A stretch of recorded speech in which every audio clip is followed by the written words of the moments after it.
오늘 주시는 하나님의 말씀은 마가복음 2장 1절에서 12절까지 말씀인데요. 제목이 나의 믿음에 친구의 믿음이 더해질 때라는 그런 제목으로 오늘 말씀을 전하도록 하겠습니다. 여러분은 어떤 이유로 예수님을 믿게 되셨는지 모르겠습니다.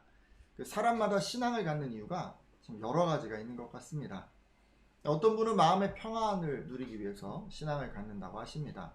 내적인 어떤 필요를 위해서 신앙을 갖는 경우에 해당하겠죠. 이런 상황에 놓인 분들이 좋아하는 성경 구절이 있습니다. 마태복음 11장 28절에 수고하고 무거운 짐진 자들아 다 내게로 오라 내가 너희를 쉬게 하리라 라는 그런 말씀입니다. 내적인 평안을 얻고자 하는 분은 이 구절을 묵상하며 마음의 짐을 예수님께 맡기려 합니다. 그리고 어떤 분은요, 이 공동체 구성원들과 사귐을 갖고자 신앙을 갖는다고 하십니다. 이것은 어떤 사회적인 필요를 위해서 신앙을 갖는 경우라고 할 수 있겠죠. 이런 상황에 놓인 분들이 좋아하는 성경 구절도 있습니다.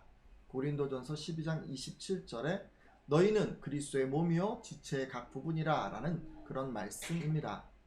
왜냐하면 각 성도는 그리스도의 지체이기 때문에 오직 여러 지체가 서로 같이 돌보라 하셨기 때문입니다. 이렇게 사회적 필요가 있는 분들은 이 구절을 묵상하며 마음이 채워지길 기대합니다. 하지만 이런 이유 말고요, 어떤 급박한 필요 때문에 신앙을 가지려는 경우도 있습니다.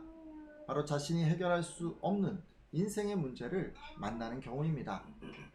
예를 들면 불치의 병에 걸리거나 사업이 부도 위기에 처하거나 구직하기가 너무 어렵거나 진학의 꿈을 접어야 하거나 배우자를 만나기 어려운 경우입니다. 보통 이런 경우 대부분의 사람들은 자신의 능력으로 해결해 보려 합니다. 시간을 쓰고 돈을 쓰고 인맥을 다 동원해서 해결해 보려 하지만 그것이 불가능할 때 바로 그럴 때 그 문제를 해결해 주기를 바라는 마음으로 신앙을 가지려는 것입니다. 자, 그렇다면 이런 상황에 놓인 분들이 좋아하는 성경 구절은 무엇일까요? 아마 여러분 마음속에 떠오르는 구절이 한두 구절은 다 있으시리라 생각합니다. 제가 한 구절을 소개한다면 이런 구절일 것 같습니다. 마가복음 11장 22절에서 24절까지 말씀인데요. 같이 한번 읽어볼까요? 예수께서 그들에게 대답하여 한번 읽겠습니다. 시작! 예수께서 그들에게 대답하여 이르시되 하나님을 믿으라 내가 진실로 너희에게 이르노니 누구든지 이 산 너러 들리어 바다에 던져지라 하며 그 말하는 것이 이루어질 줄 믿고 마음에 의심하지 아니하면 그대로 되리라. 그러므로 내가 너희에게 말하노니 무엇이든지 기도하고 구하는 것은 받은 줄로 믿으라. 그리하면 너희에게 그대로 되리라. 아멘. 자, 여러분 이 부분은요, 예수님의 저주로 무화과 나무가 말라버린 것을 보면서 어찌 이런 일이 일어날 수 있나 마음으로 생각하며 신기해하는 이 베드로에게 예수님께서 하신 말씀입니다. 예수님께서는 그런 베드로에게 하나님을 믿으라 라고 하시면서 누구든지 마음에 의심하지 않고 기도하면 산에 들리어서 바다에 던져지라고 해도 그대로 이루어질 것이라고 하셨습니다. 그러면서 무엇이든지 기도하고 구하는 것은 받은 줄로 믿으라. 그리하면 너희에게 그대로 이루어지리라 라고까지 말씀해 주셨습니다. 이게 정말 대단한 말씀 아닌가요? 무엇이든지 기도하고 구한 것을 받을 줄로 믿으면 그대로 이루어진다고 하니 말입니다.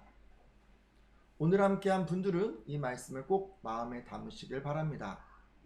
그리고 기도할 때 의심하지 아니하고 마음으로 믿고 구하시기를 바랍니다. 그래서 예수님의 약속대로 여러분이 기도하는 것마다 무엇이든지 그대로 이루어지는 것을 체험하시길 예수님의 이름으로 축복합니다. 자, 지금까지요, 예수님을 따르는 사람들은 믿고 간구하면 그대로 이루어진다고 말씀드렸습니다. 그러다 보니 이런 것을 이기적으로 이용하려는 분들이 종종 있습니다. 자신의 소원을 이루는 것에 예수님을 이용하려는 그런 사람들이 있다는 말씀입니다. 이런 사람들의 특징이 있는 것 같아요. 이제 첫째 이런 특징이 있습니다. 이런 분들은요, 자기 소원이 이루어지기까지는 정말 독실한 것처럼 행동합니다. 그래서 결국 자신의 소원을 이루게 되죠. 지난 시간 소개해드린 나병 환자를 통해서 우리는 이를 확인할 수 있었습니다. 그러니까 이게 무슨 소린가 하는 분이 계실까 해서 잠깐 이걸 소개한다면, 마가복음 1장 40절에서 45절 말씀을 보면 나병 환자 한 사람이 예수께로 와서 그 앞에 무릎을 꿇고 원하시면 저를 깨끗하게 하실 수 있나이다 라고 겸손하게 간청하였습니다. 원하시면 이라고 한 것으로 보아서 자기 인생에서 예수님의 주권을 인정하는 것처럼 보입니다. 예수님이 뭐라 하시던 그 말씀에 절대적으로 순종하겠다는 말씀이죠. 그리고 깨끗하게 하실 수 있나이다 라고 한 것에서 이 나병 환자가 예수 그리스도의 하나님 되심을 인정하고 있다는 것을 알 수 있습니다. 왜냐하면 당시 나병은 하나님의 능력이 아니고서는 치료할 수 없는 병이라 생각했기 때문입니다. 깨끗하게 할 수 있다고 했으니 이 말은 예수님의 하나님 되심을 고백한 것에 해당합니다. 실제로 이 절절한 신앙 고백과 또 겸손한 태도를 보시고 예수님께서는 그를 불쌍히 여겨주시고 말씀으로 나병을 고쳐주셨습니다. 둘째, 이런 분들은요, 그 소원이 이루어지면 태도가 돌변한다는 것입니다. 일단 자기 그 소원이 이루어지면 그 예수님의 말씀을 따라 살아가는 것이 아니라 자신의 유익을 위해서 살아갑니다. 나병 환자를 고쳐주신 예수님께서는 그에게 한 가지를 신신당부하셨습니다. 뭐였죠? 누구에게도 고침받은 것에 대해서 말하지 말라라고 당부하셨습니다.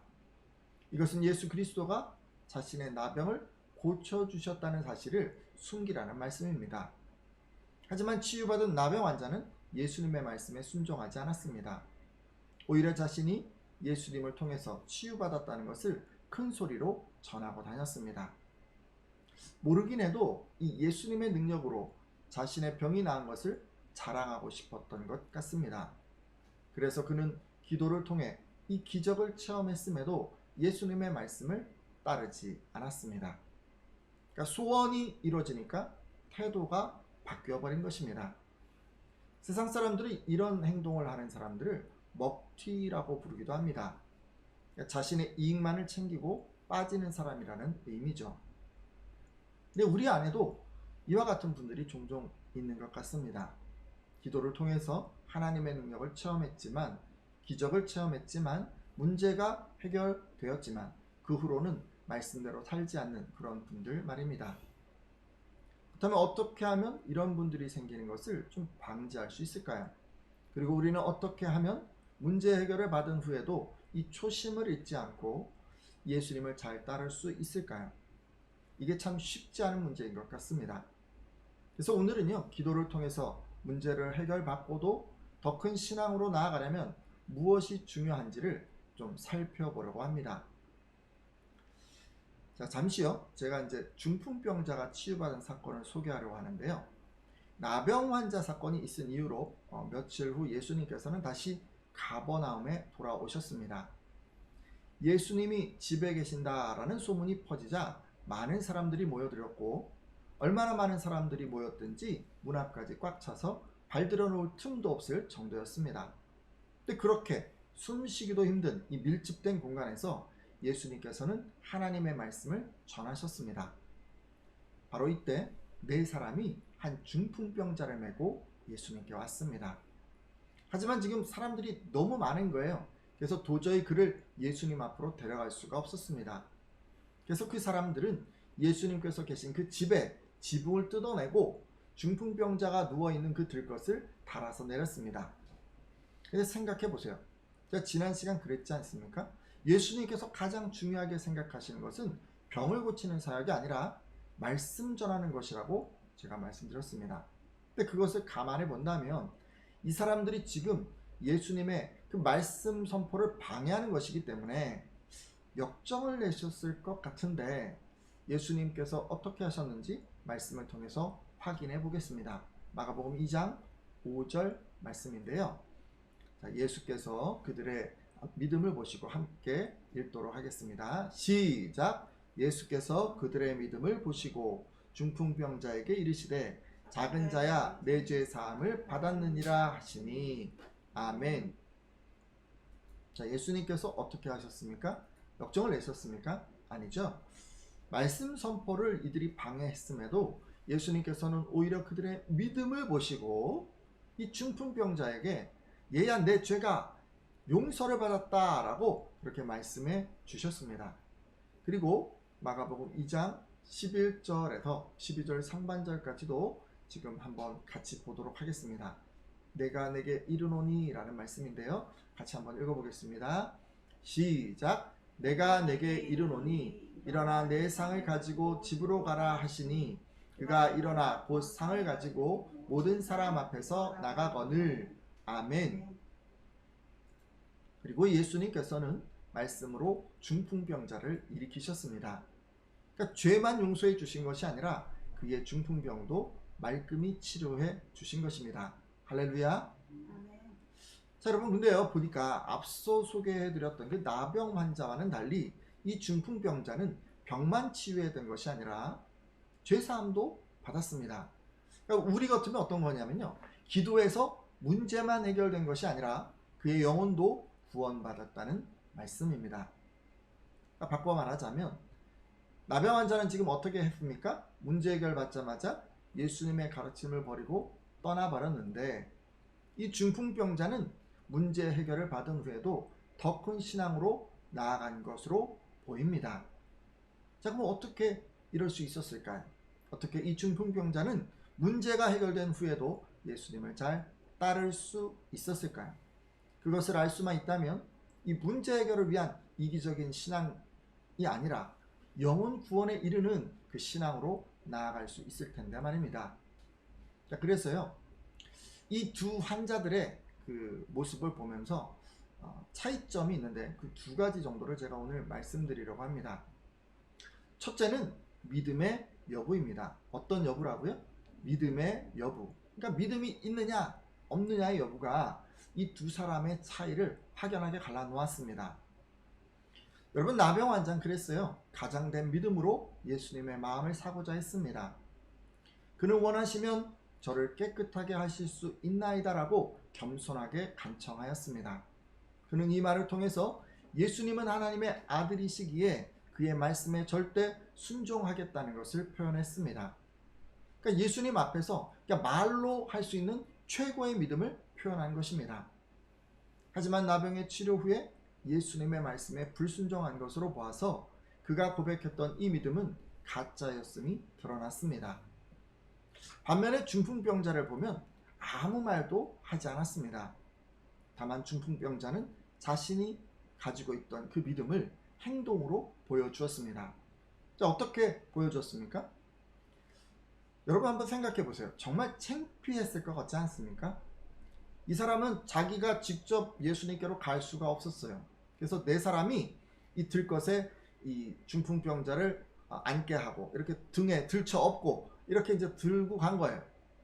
자신은 아무것도 할 수 없는 무능력한 사람이라고 하는 것을 모든 사람 앞에서 정직하게 드러내야만 했습니다. 여러분, 그리고요, 위험천만한 일이었어요. 생각해보세요. 지붕을 뜯고요, 그리고 네 줄에다가 줄을 이렇게 대충 묶어가지고 이렇게 들어내리는데, 여러분, 이게 쉽지가 않잖아요.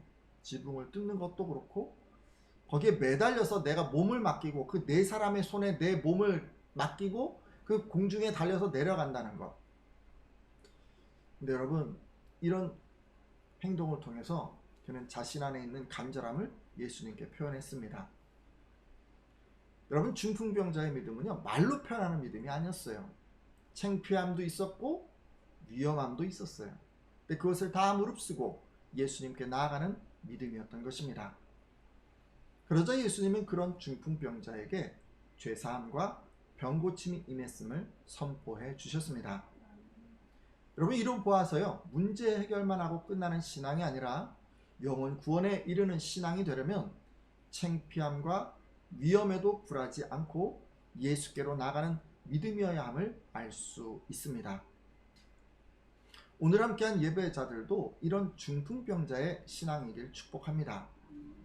문제 해결이 되면 예수님 곁을 떠나가는 그 먹튀 신앙인이 아니라 문제 해결로 인해서 영혼 구원에 이르는 신앙인이 되시기를 소망합니다. 여러분, 우리들 뭐가 좀 창피할까요? 여러분, 혹시요 세상에서 그리스도인으로 살아가는 것이 좀 창피한 분 계십니까? 그래서 나는 그리스도인이다라고 드러내지 못하는 분 혹시 계십니까? 여러분, 그러시면 곤란합니다. 이제는 여러분 당당하게 나는 그리스도인입니다 라고 드러내는 그런 신앙이 되어 주십시오. 때로 내가 좀 위험하다 라고 느껴지면 신앙을 잠시 내려놓거나 좀 덮어놓는 그런 분들도 계십니다. 성공하기 위해서, 더 큰 이익을 내기 위해서, 남들보다 앞서기 위해서, 때로 손해보지 않기 위해서 내가 어떤 위험을 느끼는 그 순간 신앙인이기를 잠시 멈추는 분들이 계십니다. 하지만 여러분, 그런 신앙에 머무시면 안 됩니다. 여러분, 문제 해결은 받을 수 있을지 모르지만 영혼 구원에 이르기는 어렵습니다. 여러분의 목표를 다시 한번 세워주십시오. 두 번째 또 생각해 볼 것이 있어요. 이 두 환자들의 그 차이가 있는데요. 그것은 친구가 있느냐 없느냐의 여부입니다. 뭐가 있느냐 없느냐의 여부라고요? 친구요, 친구. 친구가 있어야 돼요. 나병 환자는 믿음의 친구가 없었습니다. 그러기에 그가 다른 사람에게는 치료받은 사실을 말하지 말라는 그 예수님의 말씀을 어기고 여러 사람에게 큰 소리로 자랑하고 다닐 때에도 그를 말리는 사람이 없었습니다. 혹시 그랬을 수도 있어요. 주변 지인들 가운데 너 그러면 안 된다라고 말하는 사람이 있었을 수도 있지만 그가 그렇게 하지 않은 것으로 보아서 그런 조언이 있었다고 할지라도 귀를 기울이고 순종할 만큼 마음을 나눈 사람이 없었던 것 같습니다. 그렇죠, 여러분? 나병 환자 주변에는 그를 이끌어 줄 만한 믿음의 친구가 없었던 것입니다. 반면에 중풍병자는 어떻습니까? 모르긴 해도 최소 4사람의 친구가 있었습니다. 중풍병자는 스스로의 힘으로 예수님께 나아갈 수 없었습니다.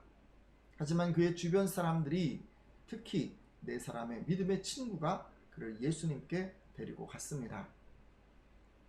혹시 여러분 주변에도 내가 영적으로 육적으로 지쳐 쓰러졌을 때 그런 나를 등쳐 업고 나아갈 친구 있으십니까?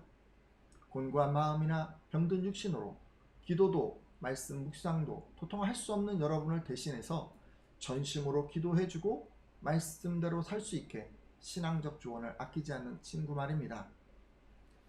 사실 이런 친구가 곁에 있다면 그 신앙 여정이 얼마나 든든하고 힘이 날까요? 혹시 아직 이런 친구 없으시면, 아니 있기는 한데 아직 4명이 되지 않는다면 이런 믿음의 친구를 사귀기를 사모하시기를 바랍니다. 때로 제가 이런 말씀을 드리면 목사님 눈 씻고 돌아봐도 그런 사람이 없는데 어떻게 그런 친구를 1명도 아니고 4명이나 만들 수 있습니까? 라고 하시는 분들 계십니다. 이런 질문하는 분들에게 제가 좀 묻고 싶은 게 있는데, 성도님의 친구 가운데 그 친구의 일이라면 아무리 부끄럽고 고된 일도 마다하지 않고 나서고 싶은 그런 친구가 있으십니까? 그 친구 몸져 누워있으면 부끄러움을 무릅쓰고 들것에라도 실어서 예수님 앞에 데려갈 그런 친구가 있으십니까? 너무도 어려운 상황 가운데 상심해 있는 친구를 위해서 밤이고 낮이고 시간 쓰고 마음 다해 기도해 줄 그런 친구가 있으십니까? 혹시 여러분 그런 친구가 4사람 있으신가요? 짐작컨대 이 오늘 본문에 나온 이 중풍병자 청년은 저는 제가 어떤 수고와 수치심도 마다하지 않고 돕고 싶은 신앙의 친구 4명이 있습니다 라고 대답하지 않았을까요? 모르긴 해도 들것에 들려온 친구 4명과 실려온 이 청년, 중풍병자가 청년의 관계는 그러했으리라 생각합니다. 중풍병자 청년이 먼저 친구들을 사랑하고 존중하고 배려하고 섬겼을 거라는 말씀입니다. 그러기에 그도 그런 대접을 친구들로부터 받은 것이죠.